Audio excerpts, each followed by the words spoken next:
Police भर्ती में महिलाओं को 20 आरक्षण योगी। दोस्तों, हमारे YouTube चैनल और Facebook पेज पर पहली बार आए हैं तो वीडियो को लाइक व आर के वीडियोस चैनल को सब्सक्राइब कर लें और हमारे राजू दास Facebook पेज को भी फॉलो कर लें। मुख्यमंत्री ने हाथरस में कहा, सभी वर्गों को अब योजनाओं का लाभ। सीएम योगी आदित्यनाथ ने कहा कि पुलिस भर्ती में महिलाओं को 20% आरक्षण दिया जाएगा। पिछले 9 साल में देश की जनता ने नए भारत के दर्शन किए हैं। 2017 से पहले अनुसूचित समाज के लोग यात्राएं नहीं निकाल पाते थे, उनके सामने पहचान का संकट खड़ा होता था। नए भारत में सभी वर्ग के लोगों को योजनाओं का समान लाभ और सम्मान मिल रहा है। सीएम ने गुरुवार को हाथरस में महिला मोर्चा व अलीगढ़ में अनुसूचित वर्ग के सम्मेलन को संबोधित किया। इस दौरान सीएम ने दोनों जनपदों में 673 करोड़ की परियोजनाओं का लोकार्पण व शिलान्यास भी किया। पहले हाथरस के बागला डिग्री कॉलेज में आयोजित नारी शक्ति वंदन कार्यक्रम में योगी ने कहा कि 2017 से पहले सूबे में अराजकता का माहौल था। बहन बेटियां घर से निकलने में खुद को असुरक्षित महसूस करती थीं। जब भाजपा की सरकार बनी तो महिलाएं खुद को सुरक्षित महसूस करती हैं। भाजपा की केंद्र व प्रदेश सरकार ने जाति मजहब के आधार पर नहीं बल्कि सबका साथ सबका विकास की भावना के साथ देश प्रदेश को आगे बढ़ाने का काम किया है। पहले था पहचान का संकट। सीएम योगी आदित्यनाथ ने अलीगढ़ के नुमाइश ग्राउंड में अनुसूचित वर्ग के सम्मेलन को संबोधित करते हुए बिना नाम लिए सपा बसपा पर हमला बोला। सीएम ने कहा कि 2017 से पहले जो पार्टियां सत्ता में थीं, वो दलित स्मारकों को तोड़ने का काम करती थीं। उनका लक्ष्य सिर्फ अनुसूचित समाज को अपमानित करना था। जब से सूबे में डबल इंजन की सरकार बनी तो तस्वीर बदल गई। पिछली सरकारों ने SC/ST की छात्रवृत्ति को बंद किया था, उनकी सरकार ने इसे चालू किया। पहले अनुसूचित समाज के लोगों के सामने पहचान का संकट था, उपद्रवी यातनाएं देते थे। अब सुरक्षा की पुख्ता व्यवस्था की गई है। सबको सम्मान देने का काम इस सरकार ने किया है। सम्मेलन को केंद्रीय मंत्री SP सिंह बघेल, वड़ा वीरेंद्र सिंह सहित प्रदेश के कई मंत्रियों ने भी संबोधित किया। 02 जनपदों को 673 करोड़ की परियोजनाएं मिली। 27 मिनट तक सीएम ने अलीगढ़ में सम्मेलन को संबोधित किया। अनुसूचित वर्ग का वोट बैंक के रूप में इस्तेमाल हुआ। सीएम ने कहा कि बाबा साहेब के प्रति पिछली सरकारों का सम्मान का भाव नहीं था, उनका इस्तेमाल सिर्फ वोट बैंक के रूप में किया गया। भाजपा ने पंडित दीनदयाल के सपने को साकार करते हुए इस वर्ग का सम्मान किया है। आज लखनऊ में बाबा साहेब के नाम पर एक केंद्र का निर्माण कराया जा रहा है। महर्षि वाल्मीकि से जुड़े स्थल का जीर्णोद्धार कराया जा रहा। योगी बोले, वाराणसी में संत रविदास की कर्मभूमि में कार्य चल रहा है। लालापुर में महर्षि वाल्मीकि से जुड़े स्थल का जीर्णोद्धार कराया जा रहा है। सरकारी कार्यालयों में बाबा साहब की फोटो लगाने को लाजमी किया है। पता होता कांग्रेस धोखा देगी तो भरोसा नहीं करता अखिलेश। मध्य प्रदेश में कांग्रेस की बेरुखी से खफा सपा अध्यक्ष अखिलेश यादव ने तेवर कड़े कर लिए हैं। उन्होंने साफ कह दिया है कि कांग्रेस के साथ लोकसभा चुनाव में वैसा ही व्यवहार होगा जैसा उसने मध्य प्रदेश में सपा के साथ किया है। अखिलेश यादव ने गुरुवार को सीतापुर में पत्रकारों से बातचीत में ये बातें कही। साथ ही कांग्रेस प्रदेश अध्यक्ष अजय राय पर आपत्तिजनक टिप्पणी भी की। उन्होंने कहा, अगर मुझे पता होता तो मध्य प्रदेश में अपने नेताओं को बात करने के लिए न भेजता। सपा प्रमुख शाहजहांपुर जाते समय सीतापुर में सपा जिलाध्यक्ष छत्रपाल सिंह यादव के यहाँ कुछ देर रुके थे। जो गाली देनी हो दीजिए, मध्य प्रदेश में साथ दीजिए अजय। कांग्रेस के प्रदेश अध्यक्ष अजय राय ने कहा, वह पार्टी के छोटे से कार्यकर्ता हैं। अखिलेश उनके लिए कोई भी शब्द इस्तेमाल कर सकते हैं, जो गाली देनी हो दें, लेकिन भाजपा को हराने के लिए मध्य प्रदेश में कांग्रेस का साथ दें। कांग्रेस प्रदेश अध्यक्ष की कोई हैसियत नहीं। अखिलेश अजय राय के बयान पर अखिलेश ने कहा कि कांग्रेस प्रदेश अध्यक्ष की कोई हैसियत नहीं है। आपत्तिजनक टिप्पणी भी की। बोले, इंडिया गठबंधन की बैठक में वह मौजूद नहीं थे, यह बीजेपी से मिले हुए लोग हैं। अयोध्या में युवा सन्यासी की हत्या। अयोध्या हनुमानगढ़ी के नागा साधु राम सहारे दास 40 पर धारदार हथियार से हमला कर हत्या कर दी गई। घटना थाना राम जन्मभूमि क्षेत्र की है। बसंतिया पट्टी के महंत रामचरण दास ने अज्ञात के खिलाफ हत्या का केस दर्ज कराया है।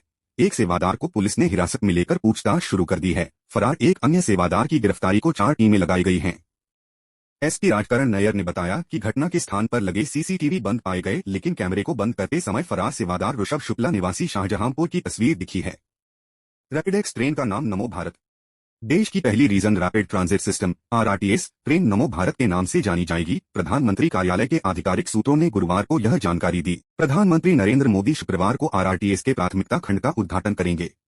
दिल्ली गाजियाबाद मेरठ कॉरिडोर का 17 किलोमीटर लंबा खंड उद्घाटन के एक दिन बाद 21 अक्टूबर को यात्रियों के लिए खोल दिया जाएगा। प्रधानमंत्री कार्यालय PMO ने बताया कि प्रधानमंत्री नरेंद्र मोदी देश में RRTS की शुरुआत कर साहिबाबाद और दुहाई डिपो को जोड़ने वाली रैपिडेक्स ट्रेन को हरी झंडी दिखाएंगे। PMO ने बताया कि इस खंड पर गाजियाबाद, गुलधर और दुहाई स्टेशन के जरिए साहिबाबाद को दुहाई डिपो से जोड़ा है। प्रधानमंत्री ने 8 मार्च 2019 को RRTS कॉरिडोर का शिलान्यास किया था। ट्रेन 180 किलोमीटर प्रति घंटे की रफ्तार से चल सकेंगी। परिचालन गति 160 किलोमीटर प्रति घंटा रहेगी। PMO ने बताया, यह परिवर्तनकारी क्षेत्रीय विकास की पहल है। हर 15 मिनट में ट्रेन उपलब्ध होगी। राष्ट्रीय राजधानी क्षेत्र में कुल 8 RRTS कॉरिडोर बनाए जाने हैं। इनमें पहले चरण में 3 कॉरिडोर दिल्ली गाजियाबाद मेरठ, दिल्ली गुरुग्राम SNB अलवर और दिल्ली पानीपत को प्राथमिकता दी है। मुख्यमंत्री ने प्रधानमंत्री के कार्यक्रम की तैयारियां आधे घंटे तक परखीं।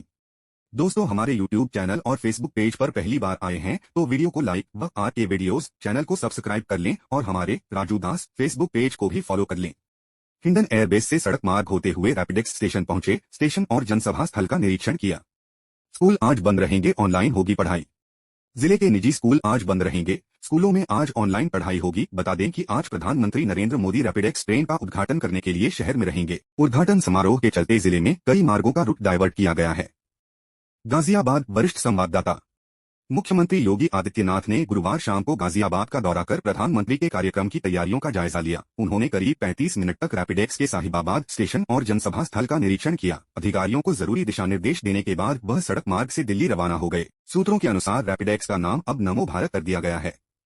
प्रधानमंत्री नरेंद्र मोदी शुक्रवार को देश की पहली रैपिडेक्स ट्रेन का उद्घाटन करेंगे और साथ ही बंगलुरु मेट्रो पर्पल लाइन के 2 महत्वपूर्ण खंडों को राष्ट्र को समर्पित करेंगे। रैपिडेक्स के अधिकारियों के अलावा समस्त पुलिस प्रशासनिक अमला करीब 1 सप्ताह से कार्यक्रम की तैयारियों में जुटा हुआ है। 12 अक्टूबर को मुख्यमंत्री योगी आदित्यनाथ ने गाजियाबाद का दौरा कर कार्यक्रम की तैयारियों का जायजा लिया था। इसी क्रम में मुख्यमंत्री कार्यक्रम की पूर्व संध्या फिर से गाजियाबाद पहुंचे। उनके साथ केंद्रीय मंत्री व स्थानीय सांसद वीके सिंह भी थे। मुख्यमंत्री गुरुवार को हिंडन एयरबेस से सड़क मार्ग से शाम करीब 4:30 बजे रैपिडेक्स के साहिबाबाद स्टेशन पहुंचे। यहां उन्होंने प्रधानमंत्री के प्रस्तावित कार्यक्रमों की तैयारियों की समीक्षा की और संबंधित अधिकारियों को दिशा निर्देश दिए। रैपिडेक्स स्टेशन का जायजा लेने के बाद मुख्यमंत्री वसुंधरा सेक्टर 8 स्थित जनसभा स्थल पर पहुंचे। इस दौरान उन्होंने पुलिस और प्रशासनिक अधिकारियों के साथ जनसभा स्थल का पैदल भ्रमण किया। प्रधानमंत्री दर्शक दीर्घा से होते हुए मंच पर जाएंगे। मुख्यमंत्री ने जनसभा स्थल पर प्रधानमंत्री के प्रवेश मार्ग और मंच पर सुरक्षा व्यवस्था का जायजा लिया। मुख्यमंत्री ने अधिकारियों को सुरक्षा व्यवस्था में किसी तरह की कोताही न बरतने के निर्देश दिए।